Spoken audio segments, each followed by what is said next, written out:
दुनिया में अगर देखा जाए तो कई सारी ऐसी मोहलिक बीमारियां हैं जो अगर शुरुआत में ही डिटेक्ट ना की जाए तो वो जानलेवा साबित होती हैं।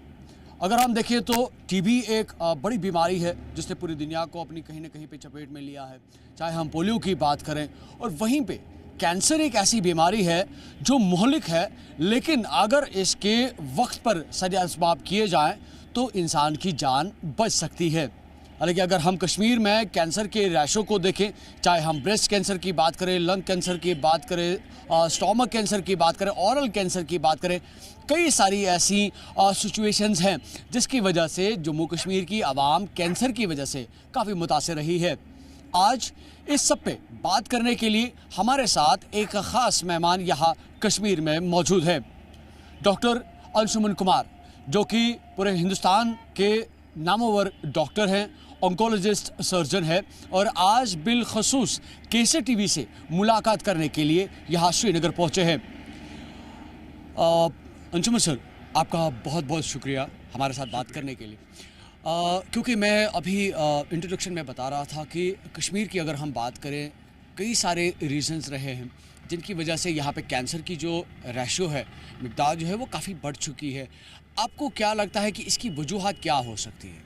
जी बिल्कुल बिल्कुल, आपने सही फरमाया। जैसे पहले ट्यूबरकुलोसिस को देखा जाता था, वो आज कैंसर को उस तरह से देखा जाने लग रहा है कि पहला तो मिथ अवधारणा जो है लाइलाज बीमारी है, ऐसा नहीं है, कैंसर का इलाज संभव है। अब चलिए पहले वहीं शुरुआत करें कि केसेस बढ़े क्यों। कश्मीर को सभी जानते हैं कि जन्नत माना जाता था, पृथ्वी पे जन्नत है, हेवन ऑन द अर्थ। आज कश्मीर में जो पोल्यूशन और जो लाइफस्टाइल, जीवन शैली बदली, ये बहुत बड़ा कारण है। कश्मीर के इसमें देखिए स्मोकिंग, जिसके कारण लंग कैंसर का खतरा ज़्यादा है। स्टमक कैंसर, जिसको खाने की थैली का कैंसर कह सकते हैं, ये कॉमन है। महिलाओं में स्तन का कैंसर कॉमन है। और आपको बताऊं, 2009 से मैं यहाँ आ रहा हूँ, उस समय ओरल कैंसर मतलब माउथ कैंसर केसेस इतने नहीं दिखते थे। आजकल माउथ कैंसर केसेस भी यहाँ बढ़े हैं। तो एक साइड अनप्लैंड अर्बनाइजेशन जो हो रहा है, बेतरतीब, जिसको आप कह सकते हैं नेचर को डिस्ट्रॉय करके और डेवलपमेंट हो रहा है, ये ठीक नहीं है। लोग लाइफस्टाइल को ऐसे मानते हैं कि जो वेस्टर्न लाइफस्टाइल है, जो अमेरिका करता है, वही लाइफस्टाइल है, बाकी सब बेकार है। जबकि ऐसा नहीं है। उनके लाइफस्टाइल में फास्ट फूड बहुत बड़ा ख़राब एलिमेंट है, जिसको आपने ले लिया। लेकिन उनकी लाइफ में एक अच्छी चीज़ है कि एक्सरसाइज करते हैं। एक्सरसाइज आपने की नहीं, गाड़ियाँ हो गई तो पैदल चलना बंद कर दिया। तो लबोलबाब ये है कि आपकी जीवन शैली में हुए बदलाव, वातावरण का प्रदूषण, जिसमें जल प्रदूषण, प्लास्टिक का अत्यधिक इस्तेमाल और सेडेंट्री लाइफस्टाइल, इन सब को मिला दें तो एक कैंसर के पीछे बढ़ने की वजह यही है। क्योंकि आप 2009 से अभी लगातार कश्मीर के इन ख़ासतौर पर कैंसर के पेशेंट्स को यहाँ पे देख रहे हैं, तो जब भी आपके पास कोई कैंसर का पेशेंट आता है तो वो किस स्टेज में आता है? क्या कहीं पे कोई ऐसी आपको सिचुएशन नज़र आई है कि अर्ली डिटेक्शन के बारे में लोगों को नॉलेज है, या जब वो लास्ट स्टेज पे पहुँचते हैं तब आपके पास पहुँचते हैं? देखिए, दोनों ग्रुप के लोग आते हैं। एक तो अर्ली डिटेक्शन के लोग आते हैं जो सच में जागरूक है अपने स्वास्थ्य के प्रति। तो कोई भी असामान्य लक्षण उनको अपने में महसूस होता है, जाके टेस्ट कराते हैं। डॉक्टर भी सजगता के साथ उनकी टेस्ट करके तुरंत पकड़ लेता है बीमारी को, स्टेज 1 स्टेज 2। ये तो बिल्कुल क्यूरेबल है। कुछ लोग दुर्भाग्यवश ऐसे स्टेज में आते हैं जो लक्षण कैंसर का और आम बीमारियों का लक्षण एक ही जैसा होता है, उसको आम बीमारी समझ के इलाज करा रहे थे और कैंसर एडवांस स्टेज में आया। जब स्टेज इनक्यूरेबल हो गया, मतलब स्टेज 4, तो सिर्फ उसमें हम किसी इंसान की लाइफ बढ़ा सकते हैं, उस बढ़े लाइफ में उसको तकलीफ ना हो, इस पे काम कर सकते हैं। तो दोनों ग्रुप के केसेज आते हैं। कोशिश हमारी हर समय ये होनी चाहिए कि लाइफस्टाइल रिलेटेड डिजीज जैसे कैंसर, हार्ट डिजीज, हाइपरटेंशन, इससे हम बचाएं, मतलब रोकथाम पे काम हो, प्रिवेंशन। और अगर हो तो अर्ली डिटेक्शन हो। दो चीज़ों पे अगर काम हो जाए तो कैंसर भी आम बीमारियों की तरह एक इलाज से ठीक होने वाली बीमारी है, इससे डरने की ज़रूरत नहीं है। ये आपसे जानना चाहूँगा, क्योंकि जब आपके पास पेशेंट्स आते हैं तो एक डायग्नोसिस होता है, उस पर टेस्ट होते हैं, रिसर्च होते हैं, तो आपको क्या लगता है कि क्या बेसिक ऐसे रीजंस रहते हैं और क्या किस तरह के लोग आपके पास आए, यानी कि बुज़ुर्ग हज़रात ज़्यादा आते हैं, ख़वातीन आते हैं या नौजवान आते हैं, जो भी पेशेंट्स आपके पास आते हैं, तो जब आप रिसर्च करते हैं तो आपको उसके बैकग्राउंड में क्या रीज़न नज़र आता है कि उसकी जो रेशो है ज़्यादा क्यों बढ़ती है? देखिए, 2 मेजर बदलाव आया। कैंसर बीमारी ओल्ड एज की बीमारी ही है तो माना जा रहा है, जितना लंबा इंसान जिएगा कैंसर होने की संभावना बढ़ेगी। तो ओल्ड एज के तो थे ही। जो रीसेंट बदलाव दिखा है, ये दिखा है कि यंग एज में कैंसर कॉमन होने लगा है और महिलाओं में स्तन कैंसर बहुत तेज़ी से बढ़ा। ये दो चीज़ें जो बदलाव की तरह अब देखें तो हैं, जिसमें कारण यही हुआ कि यंग एज से ही एक्सपोजर, जिसमें एक स्मोकिंग, मैं आश्चर्य में हूँ कि यहाँ लोग एक जैसे संक्रामक बीमारी होती है, स्मोकिंग को भी अब संक्रामक बीमारी की तरह अब देखेंगे। एक दूसरे से लोग स्कूल एज से चालू कर दे रहे हैं, वो बहुत बड़ा खतरा है। प्लास्टिक का बेतरतीब इस्तेमाल, पैक्ड फूड, जिसमें आपका जिसको फास्ट फूड का नाम दे सकते हैं या पैक्ड फूड का नाम दे सकते हैं, तो उसको मैं कहता हूँ शैतान की रसोई का खाना। जैसे पहला है भगवान की रसोई। प्रकृति ने जो खाना दिया है जिसे आप खा सकें, ये भगवान की रसोई है, ये आपको स्वस्थ रखेगा। इंसान की रसोई जो क्लासिकल घर पे खाना बनता हो, गर्म और ताज़ा खाना खाएं, इंसान की रसोई ये भी स्वस्थ रखेगा। शैतान की रसोई पैक्ड फूड जब भी होगा, प्रोसेस्ड फूड जब भी होगा, तो ये पॉइजन होगा, ये कभी भी आपके स्वास्थ्य के लिए अच्छा नहीं होगा, तो उसको हर समय अवॉइड करना चाहिए। तो इन चीज़ों की ज़रूरत थी। प्लास्टिक का बेतरतीब इस्तेमाल, जितनी ज़रूरत नहीं है उतना इस्तेमाल। डल लेक जैसे इम्पॉर्टेंट नेचुरल रिसोर्स को प्लास्टिक की गंदगी से भरा पड़ा है, जिसमें रिसर्च में देखा गया micro plastic and nano plastic, मतलब इतने सूक्ष्म प्लास्टिक के कण जो आंखों से न दिखें और आपके ब्लड में सर्कुलेट हो रहा है, जिसके कारण कैंसर, इनफर्टिलिटी, बांझपन की समस्या, थायराइड की समस्या और गर्भ में पल रहे बच्चों पे असर आया है। तो उस पर हमें जागरूक होने की ज़रूरत है कि नेचुरल अगर रिजर्व हमारा खत्म हो गया, बर्बाद हो गया, तो हम स्वस्थ नहीं रह पाएंगे। डॉक्टर साहब, क्योंकि आपने जागरूक होने की बात की, यानी कि अवेयर होने की बात की, अगर वहाँ पे हम सेल्फ अवेयरनेस की बात करें, सपोज़ अगर किसी को कैंसर हो चुका है, ऐसी क्या अर्लियर लेवल पे ऐसी कुछ इंडिकेशंस है जिससे पेशेंट को या उस शख्स को लगे कि कहीं ना कहीं पे वो कैंसर से पीड़ित होने वाला है या उसकी कुछ इंडिकेशन उसको महसूस हो रहे हैं? हाँ, देखिए, बहुत अच्छा सवाल आपने पूछा। पब्लिक यही चाहती है कि ऐसी कोई चीज़ बताएं। एक लाइन में आंसर है इसका, एबनॉर्मल सिम्टम, मतलब असामान्य लक्षण जो आपकी दिनचर्या में आज तक नहीं हो रहा था, होने लगे। उदाहरण के तौर, एसिडिटी का होना, इनडाइजेशन होना, आपने दवा ली लेकिन 3 हफ्ते बाद भी ये लक्षण आपके बरकरार रहे। कोई खांसी हो रही हो, आप कॉमन दवा एलर्जी की लेते हैं, डॉक्टर ने जो भी दवा दी, 3 हफ्ते बाद भी आप खांसी से पीड़ित रहें, कैंसर की जांच जरूर कराएं। कहीं से खून का आना, जैसे महिलाओं में पीरियड्स के बीच में खून आ जाना, पेशाब में खून आना, टॉयलेट मतलब टट्टी के साथ खून आ जाना, एबनॉर्मल लक्षण है। जरूर इसमें जागरूकता की ज़रूरत है, कराएं। मतलब आपकी दिनचर्या में कोई तकलीफ़ नहीं आए और आम दवाइयों के इलाज के बाद भी तकलीफ़ नहीं जा रही हो, तो सस्पेक्ट करें इट मे बी कैंसर। उसी समय अगर आप पकड़ते हैं तो या तो प्री कैंसर स्टेज में बीमारी पकड़ में आ जाएगी या बिल्कुल शुरुआती लक्षण में पकड़ में आएगी और इसका इलाज होगा, आप ठीक हो जाएंगे। तो हर व्यक्ति को असामान्य लक्षण के लिए जागरूक होना है और हर डॉक्टर को, जो कैंसर का डॉक्टर नहीं है, अगर उनका मरीज इन्होंने इलाज किया और मरीज के सुधार उतनी अच्छी नहीं हुई जैसे डॉक्टर को उम्मीद है, तो थोड़ी सी जांच कैंसर के ध्यान में रखते हुए करा लेनी चाहिए, जो अच्छा रहेगा।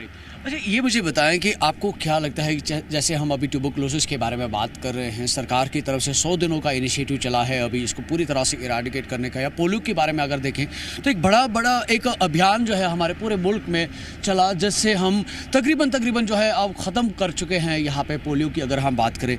तो कैंसर भी एक ऐसी ही बीमारी है जिसको आपके मुताबिक अगर अर्ली स्टेज में देखा जाए तो क्योर किया जा सकता है, वो बिल्कुल पेशेंट नॉर्मल हो सकता है। आपको लगता है कि कुछ इस तरह के कोई इनिशिएटिव्स उठाए जाने चाहिए या कुछ ऐसे डायग्नोस्टिक सेंटर्स को स्टार्ट किया जाना चाहिए जहाँ पे पब्लिक को जो है जनरल चेकअप्स की अगर हम बात करें वहाँ पे किए जाए? बिल्कुल, बहुत सही बात आपने कही। जैसे पोलियो का उन्मूलन हो गया, इरेडिकेट हो गया पोलियो, ट्यूबरकुलोसिस ना के बराबर होता जा रहा है। सिमिलरली कैंसर के साथ 2 बड़ी इंपॉर्टेंट बात है, प्रिवेंटेबल डिजीज है, रोकथाम कर सकते हैं इसको, और अर्ली डिटेक्ट करके इसको क्योर कर सकते हैं। अवेयरनेस की ज़रूरत है, 3 स्तर पे अवेयरनेस की ज़रूरत है। हर व्यक्ति इंडिविजुअल लेवल पे अवेयर हो कि कोई भी शरीर में, योर बॉडी गिव्स सिग्नल, कोई भी सिग्नल दे, अवेयर रहिए उसके लिए। कम्युनिटी लेवल पे आपका समाज, सोसाइटी, कोई ग्रुप, कल्ट, कल्चर, जो भी ग्रुप है वो अवेयर हो कि उनके ग्रुप में किसी के एबनॉर्मल सिम्टम्स हों। एज ए सोसाइटी आप मूव कीजिए, उनकी जांच कराएं। और तीसरा स्तर है गवर्नमेंट का स्तर। हर सरकार को जागरूक ये होना है कि इसके कैंसर इकोनॉमिक्स को समझे, इसके प्रिवेंशन पे कम खर्चा है, अर्ली डिटेक्शन हो तो इलाज में कम खर्चा है, और एडवांस डिटेक्ट हो तो इलाज में ज़्यादा खर्चा है, चाहे सरकार पैसे दे चाहे पब्लिक अपने पॉकेट से पैसे दे। तो कैंसर इकोनॉमिक्स में बेहतर है कि हर सेंटर पे, primary health centre, community health centre, उस पे ऐसी जांच की कुछ व्यवस्था हो। जैसे महिलाओं के मेमोग्राम हो जाए स्तन कैंसर के लिए, क्लिनिकल ब्रेस्ट एग्जामिनेशन, डॉक्टर उसको चेक करके देखे, सर्वाइकल कैंसर के लिए पैप टेस्ट करे, क्योंकि स्टमक कैंसर है बहुत कॉमन है। कोई भी पेट की तकलीफ, एसिडिटी, इंडाइजेशन हो, एंडोस्कोपी की सुविधा हो जाए, बेसिक अल्ट्रासाउंड पेट का हो जाए। ये सब कुछ ऐसे प्रिवेंटेबल बिल्कुल नॉर्म्स बने हुए हैं। उसको सिर्फ मैं तो कहूँगा strong political will is needed. अगर ये मान ले तो इकोनॉमिक्स में देखेंगे कि इनफैक्ट सरकार का खर्चा कम हो जाएगा, पब्लिक का खर्चा कम हो जाएगा, at the same time public स्वस्थ रहेगी, या बीमार हो तो इलाज हो जाए, पब्लिक की जान बचे। तो overall saving the life, saving the revenue of the country, दोनों इसमें है, बहुत ज़रूरी है। अब मैं एक और बात आपसे जानना चाहूँगा कि क्योंकि आपने कम्युनिटी की भी बात की और आपकी कई सारे एक्सक्लूसिव इंटरव्यूज़ मैंने देखे हैं, आपका ये मानना है कि ये कैंसर की जो बीमारी है, इसके जो कीटाणु होते हैं ऑलरेडी जिस्म में होते हैं, लेकिन आपकी बॉडी जो होती है इसको लगातार फाइट करती रहती है, जिसकी वजह से ये जिस्म पे असर नहीं पड़ता। यहाँ की पूरी इस एटमॉस्फेरिक टोपोग्राफी को मद्देनज़र रख के, यहाँ के जो इंसानों की, ह्यूमंस की मैं स्ट्रेट अवे बात करूँगा, उनका जो बॉडी स्ट्रक्चर है, उनकी जो बॉडी स्ट्रेंथ है, मेटाबॉलिज्म है, उसको मद्देनज़र रख के आपको क्या लगता है कि क्या ये यहाँ पे बीमारी जो है इसको कंट्रोल किया जा सकता है? क्योंकि आज की डेट में रैशो काफ़ी ज़्यादा बढ़ चुका है, या कुछ अपनी लाइफस्टाइल में तब्दीली या बदलाव लाने की ज़रूरत है? अगर हम कश्मीरी आवाम की बात करें, क्योंकि अभी विंटर्स हैं तो एक अलग ही लाइफस्टाइल शुरू हो जाता है, समर्स में आए तो अलग ही लाइफस्टाइल देखने को मिलता है। तो आपको लगता है कि कुछ चेंजेस जो है यहाँ की आवाम को अडॉप्ट करनी चाहिए ताकि उनकी बॉडी जो है उसके स्ट्रेंथ में काम कर पाए? जी, बहुत देखिए, बहुत मैं तो कहूँगा कि हर पत्रकार को आपकी तरह बात करनी चाहिए, वैज्ञानिक साइंटिफिक बात कर रहे हैं आप। जैसा मैंने कहा, मैं हर समय कहता हूँ कि every day every human develop cancer cell. हर इंसान के शरीर में कैंसर की कोशिकाएं पनपती है, लेकिन हमारा डिफेंस सिस्टम, एक पुलिस है अंदर जो उसको पकड़ के ख़त्म करती है।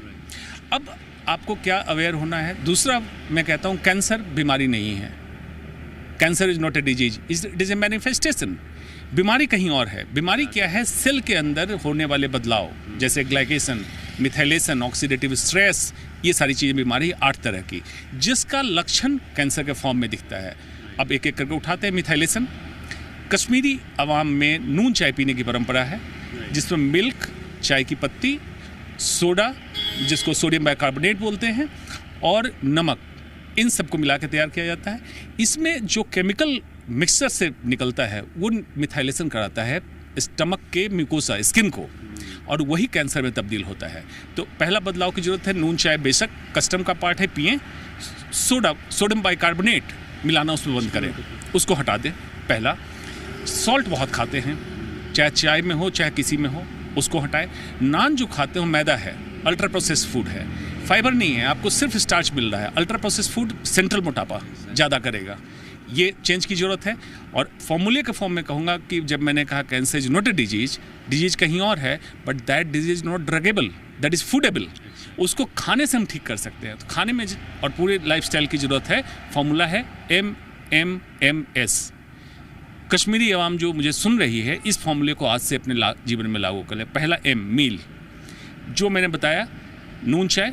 दूसरा, ड्राइड वेजिटेबल, ड्राइड फिश, इसमें फंगस ग्रो करता है, एफ्लाटॉक्सिन जनरेट होता है, वो कैंसर का कारण है। तो उसका रख रखाव ऐसे तरीके से किया जाए कि उसमें फंगस जनरेट ना हो। तब विंटर में जो ड्राई सब्जियां लेते हैं उससे आप बचेंगे।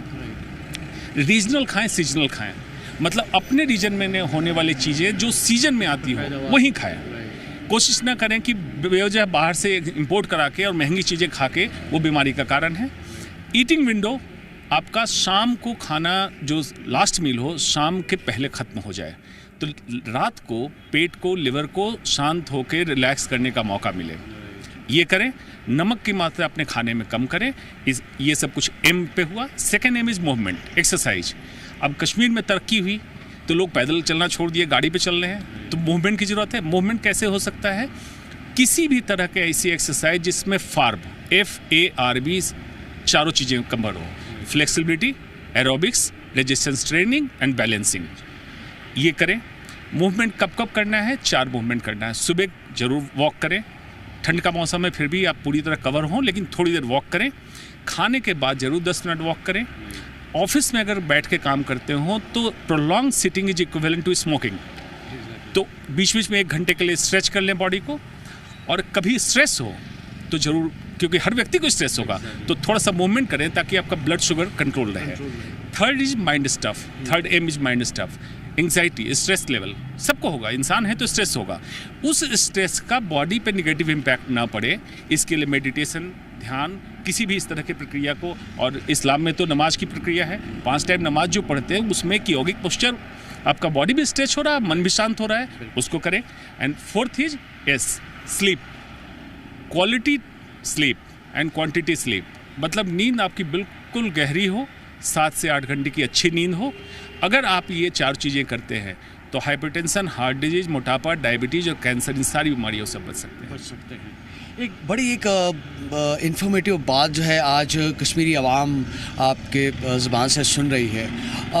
जिस तरह से आपने इन अल्फाज को हमारे साथ शेयर किया है, इससे एक उम्मीद पैदा हो रही है कि जिस कैंसर को लेकर यहाँ के लोग काफ़ी ज़्यादा परेशान हैं, मुतासर हैं, हालांकि आप भी इतने वक्त से यहाँ के पेशेंट्स को देख रहे हैं। हमने हमेशा ये देखा कि जब भी किसी को कैंसर होता है तो उसको एक डर लगा रहता है कि अब मैं बचूंगा नहीं, अब मेरे पास वो सिचुएशन नहीं बची है। क्योंकि आपने कहा कि कैंसर के एटलीस्ट 4 स्टेजेस हैं। अगर हम पहले वाले 2 स्टेज में देखें तो बचा सकते हैं, आखिरी 2 स्टेज में देखें तो कहीं ना कहीं पे उनकी ज़िंदगी को बढ़ा सकते हैं, लेकिन बीमारी को क्योर नहीं कर सकते। मैं कश्मीरी आवाम के लिए आपकी तरफ से एक मैसेज चाहता हूँ, जिससे उनकी जो वो एक कॉन्फिडेंस है वो बढ़ सके, जो अभी करंटली इस बीमारी से फाइट कर रहे हैं, और जो आने वाले वक्त में जो हमारी पीढ़ी है वो अवेयर रहे कि इस मोहलिक बीमारी से वो कैसे बच सकते हैं। बहुत अच्छा। सबसे पहला, कैंसर से डरना नहीं है। अगर कैंसर की डायग्नोसिस भी हो रही है तो पैनिक ना करें। दूसरा, डॉक्टर पे ट्रस्ट करें, ब्लाइंड ट्रस्ट ना करें। सेकेंड ओपिनियन कैंसर में ज़रूर लें। तीसरा, जैसे किसी भी बीमारी से लड़ने के लिए हौसला आपका है, हौसला रखें। ये भी ऐसी समस्या है जो ठीक हो जाती है। ज़रूरत है अवेयर होने की, ज़रूरत है उसका प्रॉपर ट्रीटमेंट, कोई क्वालिफाइड कैंसर का डॉक्टर ही करे, इसकी ज़रूरत है। आप सरकार से जो मांगते हैं आपको मिलता है। सरकार से ये भी कहें कि कैंसर के इलाज की सुविधा हमें चाहिए, डिमांड करें। आप डिमांड करेंगे तभी आपको मुहैया कराया जाएगा। तो इन सब की सुविधाओं को अगर स्ट्रीमलाइन करके हम माने तो ये भी आम बीमारियों की तरह एक ठीक होने वाली बीमारी है। इसमें कहीं कोई डरने की ज़रूरत नहीं है, पैनिक ना करें। बहुत बहुत शुक्रिया हमारे साथ बात करने के लिए इस एक्सक्लूसिव कन्वर्सेशन में।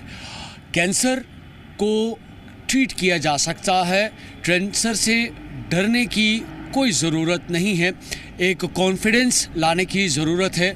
अगर समाज में कहीं पे भी आपको लगता है कि कोई पेशेंट जो कैंसर से पीड़ित है उसको हिम्मत दे, उसको हौसला दे, ताकि उसके जिस्म में एक कुव्वत पैदा हो कि वो कैंसर से पीड़ित तो है लेकिन वो मरने वाला नहीं है। उसके लिए यहाँ के डॉक्टर्स हैं। जिस तरह से डॉक्टर अंशुमन कुमार ने कहा कि इस बीमारी को कंट्रोल किया जा सकता है, ठीक किया जा सकता है, लेकिन ज़रूरत सिर्फ इस बात की है, अपने लाइफस्टाइल में बदलाव लाने की ज़रूरत है, कुछ चीज़ों को अवॉइड करने की ज़रूरत है और कुछ चीज़ों को एडॉप्ट करने की ज़रूरत है।